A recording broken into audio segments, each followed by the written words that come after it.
आपल्या सर्वांना नमस्कार, अलैकुम सलाम, गुड इव्हिनिंग आणि गुड नाइट पण थोड्या वेळात होणार आहे।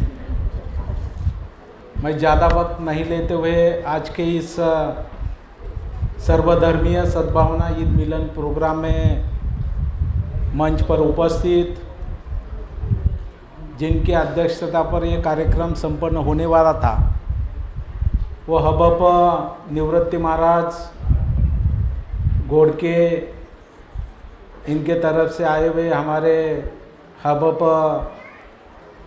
बाबा महाराज कोल्हे जी, मंच पर उपस्थित भिक्खू विशुद्ध नंदा बोधी जी, श्रीमान राजेंद्र दाते पाटिल जी, श्रीमान बिशप आर.बी. गायकवाड़ जी, जिन्होंने बहुत अच्छी ख्यालात आपके सामने रखे और जिनका और 1 घंटा उनको देना चाहिए था, ऐसा है जिन्होंने यहाँ पर तकरीर रखी वो हमारे रिटायर्ड इंजीनियर, बराबर है ना, वाजिद कादरी साहब, डॉक्टर जावेद मुकरम सिद्दीकी साहब, सलमान सिद्दीकी साहब, हबप अरुण जी देवळगावकर महाराज, हमारे राष्ट्रवादी के जालना के सदर डॉक्टर निसार जी देशमुख, हमारे शिक्षण तज्ञ एस.पी. Jawalkar sir ji, professor Gorde ji, Chandrakant Bharat ji, Shaikh Mansoor sir, Devanand ji Wankhede sir, Mirza Salim Baig sir, Awadh Chaus sir, Wahid Shaikh sir, doctor Adil Deshmukh ji, Nalmaur sir ji, Pashu sir ji और हमारे पुलिस निरीक्षक यादव मैडम और सभी समाज के तरफ से आए हुए सभी हमारे भाई बहन, पत्रकार मित्र, फ़ोटो खींचने वाले फ़ोटो वाले मित्र, आपका विधायक होने के नाते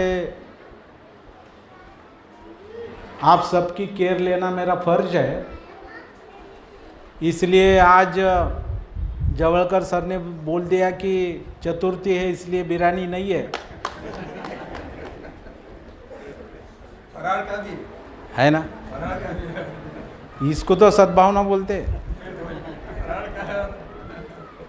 लेकिन मैं हबप निवृत्ति महाराज होंगे, हमारे पाशु सर होंगे, मिर्ज़ा सलीम बेग सर होंगे, जावेद भाई होंगे, सबका मैं तहे दिल से आभार व्यक्त करता हूँ कि इस रमज़ान ईद के मौके पर ये सद्भावना जो सर्वधर्मीय ईद मिलन आपने रखा, शायद हिंदुस्तान के अंदर ये पहला ऐसा मुकाम होगा जो आपने कायम कर लिया। और मुझे लगता है कि ये हर साल होना चाहिए। इसका आयोजन आपने किया होगा तो अगला आयोजन हम करेंगे, क्योंकि ये करना इतना आसान नहीं है, उसको कुछ अर्थ भी लगता है। इसीलिए समाज के अंदर अल्लाह ने जिसके पास देने के लिए कुछ दिया है वो समाज के लिए दे, और इसका मौका इस सर्वधर्मीय सद्भावना ईद मिलन का है। मुझे तो लगता है कि समाज के अंदर इस धरती पर एक ही जात है और वो इंसान, आदमी, यही एक जात है। जब हम पैदा होते हैं तो ना हमको धर्म पता रहता है, ना जात पता रहती है, ना हमारे माँ बाप कौन से जात के ये भी मालूम नहीं रहता है। ये रहता है कि हमें मालूम, जब हमें समझने लगता है तब हमारे घर वाले बोलते रहते हैं कि तू ये जात का है, तेरा जन्म इस जात में हुआ है। लेकिन आज भी अगर आप देखते हैं हमारा सबका खून तो एक ही है ना, उसका तो रंग लाल ही है भाई, फिर ये क्यों होता है? और ये बंद क्यों नहीं हो रहा? हम तो एआई के तरफ जा रहे हैं, अभी एआई आया, डिजिटल के आगे जा रहे हैं हम, आर्टिफिशियल इंटेलिजेंस आया, पूरे देश में क्या हो रहा है ये हमारे हाथ पर दिख रहा है।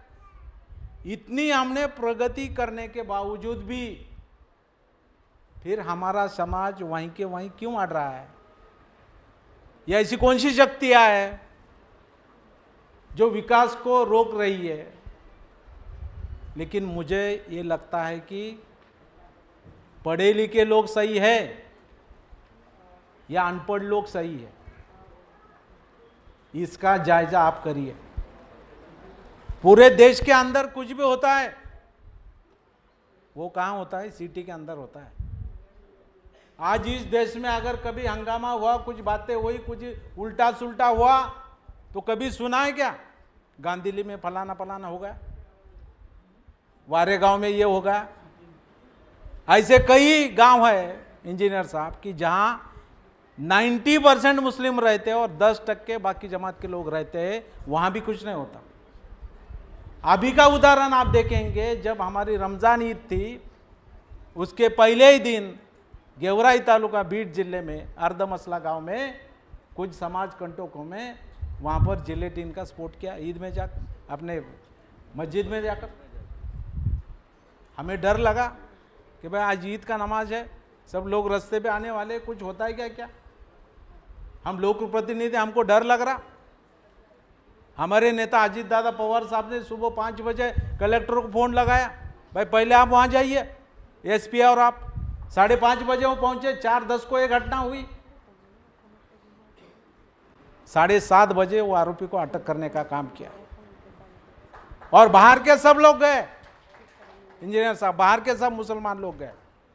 उन गांव के लोगों ने क्या कहा कि तुम हमारे गांव में आने का नहीं, ये हमारे गांव का मसला है, हम छुड़वा लेंगे। और सब शांति से नमाज हुई, शांति से पूरे दिन सब लोग मिले, एक दूसरे को शुरकुमा दिया, ये हुआ, ईद मनाई गई। फिर वो अनपढ़ लोग जो देहात में रहते हैं वो ज्यादा पढ़े कि हम ज्यादा पढ़े? फिर क्या कर रहे हो आप? ये तो सोचो। अभी भाई भाई का नहीं रहा तो बाकी की तो बात ही नहीं रही। जो बाप ने, माँ बाप ने भाई भाई को पैदा किया, भाई बहन नहीं रहा, भाई भाई का नहीं रहा, पिता बेटे का नहीं रहा, बेटी पर पिता अत्याचार कर रहा है, तो क्या चल रहा है? मोहम्मद पैगंबर हो या छत्रपति शिवाजी महाराज हो, उनके आरमार में तो सभी लोग थे ना, सभी जात धर्म के थे ना। लेकिन हमने सबने बांट लिया है सबको, ये हमारा, ये तुम्हारा, ये इसका, वो उसका। इसलिए मैं बोलता हूं कि जो हम इंसान बोल के इस धरती पर उतरे हैं, तो हमारी जात आदमी ही होनी चाहिए, इंसान ही होनी चाहिए, दूसरी जात हमारी नहीं हो सकती। इसीलिए इस सद्भावना मंच की ज़रूरत है, इस सद्भावना ईद मिलन की ज़रूरत है कि हम सब मिलकर, हिंदुस्तान सबका हिंदुस्तान है। इसलिए मुझे भी एक शेर इंजीनियर साहब याद आया। इरशाद बोलिए, फरमाइए। ना पूछे जमाने की हमारी पहचान क्या है, ना पूछे जमाने की हमारी पहचान क्या है, हमारी पहचान तो सिर्फ इतनी है, हम सब सारे हिंदुस्तानी हैं, हम सब सारे हिंदुस्तानी हैं। जय हिंद, जय महाराष्ट्र। मोजून 3 मिनिटं झाले।